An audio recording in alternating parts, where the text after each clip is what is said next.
Chat GPT से पूछा, scientific discovery है क्या, कोई इन्वेंशन है जो सिर्फ एआई ने किया है? तो इसका जवाब मिला यस। तब मैं आश्चर्यचकित रह गया, इतना सारा जवाब मिला। और मैंने सोचा खुद एआई ने किया हो ऐसा, खुद एआई ने ही मदद की हो ऐसा कौन सा इन्वेंशन है जो इसमें इंसानों ने हेल्प नहीं की है, खुद एआई ने ही ढूंढा हो ऐसा कौन सा है? तुरंत मुझे जवाब मिला, Halicin AI found a new antibiotic. मतलब आजकल एंटीबायोटिक कम असर कर रहे हैं लोगों के शरीर के ऊपर, तो साइंटिस्ट को बहुत टाइम से प्रश्न था कि एंटीबायोटिक अभी इंसान के शरीर पर कम इफेक्ट डाल रहे हैं, इसलिए रोग नियंत्रण में नहीं आ रहे। तो जब एआई को जब ऐसा डेटा दिया गया तो उसने कुछ ऐसे केमिकल्स यूज़ किए जो साइंटिस्टों ने नज़रअंदाज कर दिए थे, कुछ काम के नहीं। और उस नज़रअंदाज किए हुए केमिकल का इस्तेमाल करके उसने एक ऐसा एंटीबायोटिक ढूंढा है जो सुपर बग तक को ठीक कर सकता है, मतलब भयंकर से भयंकर बैक्टीरिया को भी मार सकता है और इंसान की बॉडी को नुकसान न पहुंचे।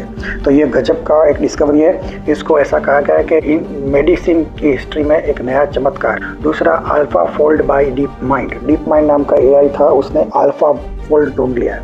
मतलब साइंटिस्ट कब से ऐसा सोच रहे थे कि प्रोटीन तक केमिकल है, लेकिन 3D में कैसे कन्वर्ट होता है और अपने आप को कैसे ढालता है। तब उसने बहुत सारा रिसर्च करके ये प्रॉब्लम ज़बरदस्त तरीके से सोल्व कर दिया है।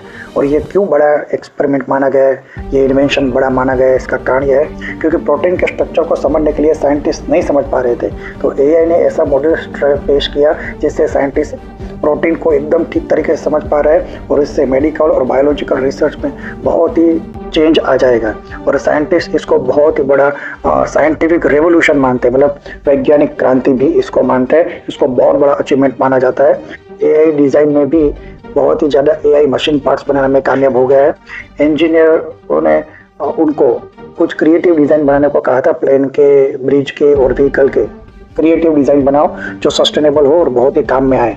तो उसने ऐसे ऐसे गियर के डिज़ाइन बना के दिए, ऐसी ऐसी चीज़ें बना के दी कि मशीन्स के अंदर फिट कर सकते हैं। पर ये विचित्र लगने वाली डिज़ाइन है, ये सारी डिज़ाइन विचित्र लगने वाली है, लेकिन अगर इसका असली में इस्तेमाल करें तो कोई भी विचित्र नहीं है, बहुत पावरफुल तरीके से काम करते हैं। इंसान कभी ऐसी डिज़ाइन मशीनों में फिट करने का सोच भी नहीं सकता। और वो नेचर से इंस्पायर्ड है। प्लांट के अंदर से कैसे रूट्स निकलते हैं, प्लांट्स के अंदर से कैसे ब्रांचेस निकलती है, और प्लांट को अध्ययन करके उसने ये मशीन पार्ट्स बनाए जो अगर मशीन में फिट करें तो बहुत ही जबरदस्त तरीके से मशीन एफिशिएंट और पावरफुल हो जाएगा। तो ये बात से इंजीनियर शॉक हो गए, क्योंकि ये जो मटेरियल थे वो एकदम हल्के थे और ऊपर से मजबूत भी थे और नेचर के ब्रांच के ऊपर से आधारित थे। ये क्रिएटेड न्यू कंप्यूटर चिप्स। जो पहले कंप्यूटर चिप बनती थी उसके अंदर जो वायरिंग होती थी, गोल्डन वायरिंग चिप के ऊपर, वो वायरिंग इंसान अपनी बुद्धि से करते थे। लेकिन जब एआई को ये काम दिया गया तो बहुत ही कम एरिया में बहुत ही इफेक्टिव वायरिंग और अरेंजमेंट उसने चिप पे करके बताई जो इंसान के दिमाग के द्वारा कभी भी नहीं बनाई जा सकती। इससे चिप छोटी भी हुई और इफेक्टिव भी हुई और बहुत ही महीनों का काम थोड़े ही घंटों में खत्म हो जाएगा। ऐसा नया चिप डेवलप एआई कर रहा है। पांचवा है, एआई ने खुद अपने फिजिक्स के लॉ ढूंढ लिए। कैसे साइंटिस्टों ने उसको कुछ 5-10 जो क्लासिक 100 साल पुराने फिजिक्स दी, तो उन्होंने कहा इसमें जो कुछ नया ढूंढो। तो जब पुरानी न्यूटन के टाइम की, आइंस्टाइन के टाइम की जो क्लासिकल फिजिक्स का जो कॉन्सेप्ट था वो उन्होंने दिया और उन्होंने कहा कुछ नया ढूंढो।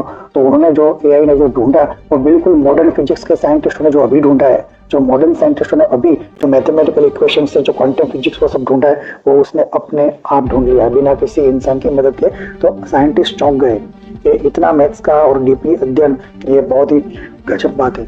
एआई को ये पूरी तरह से समझ में आ गया और ये मैथमेटिकल नॉलेज भी डिस्कवर कर लिया उसने अपने आप। बाद एआई को काम में लगा दिया गया है कि नेचर की हेल्प के लिए और इंसानों का विकास करने के लिए।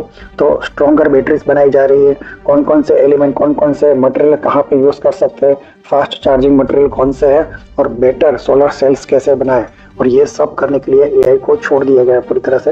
एआई अभी इस रिसर्च में लगा हुआ है कि पेट्रोल और डीजल की जगह किस तरह से इंसान एनर्जी प्राप्त कर सकता है और किस तरह से सस्टेनेबल लॉन्ग टर्म और सस्ती रहने वाली है। एआई ने म्यूजिक बना के इंसानों को हरा दिया, पेंटिंग बना के इंसानों को हरा दिया, सारे आर्ट के मामले में, क्रिएटिविटी में मामले में भी इंसान से आगे है। कुछ मूवी सीन्स भी ऐसे बनाए, वायरल थंबनेल्स बना सकता है, रियलिस्टिक वॉइसेस जनरेट कर सकता है और वीडियो जनरेट भी कर सकता है। और कहीं कहीं तो इंसानों को हरा के आर्ट के, ये देखिए नीचे पेंटिंग, ये आर्ट के खिताब भी इंसान और एआई के बीच में जब रेस हुई तो एआई विशिष्ट प्रकार की ड्राइंग पेंटिंग बना के इंसानों को ही हरा दिया था। कुछ साइंटिस्ट ऐसा बिलीव करते हैं कि आने वाले समय में जो दवाइयाँ है, दवाइयों का कॉम्बिनेशन बनाने का काम भी एआई करेगा। एंटी एजिंग क्रीम, इंसान की उम्र ही नहीं बढ़ेगी, ऐसी ट्रीटमेंट आने लगेगी। एनर्जी, क्लीन एनर्जी सिस्टम्स, जितनी भी एनर्जी उत्पन्न होगी बिना धुएं के, बिना शोर के उत्पन्न होगी एनर्जी। और एडवांस रोबोटिक्स किस तरह से धीरे धीरे आगे आएंगे और इंसान की मदद करेंगे, ये टेक्नोलॉजी डेवलप होगी। और ह्यूमन ने कभी सोचा भी नहीं है ऐसी टेक्नोलॉजी एआई इंसानों के लिए लाने वाला है। ये एआई का नया इन्वेंशन आता ही रहता है। अगर आपको वीडियो अच्छा लगा तो जरूर सब्सक्राइब कर सकते हैं। Thank you. जय हिंद, जय भारत, जय हिंद।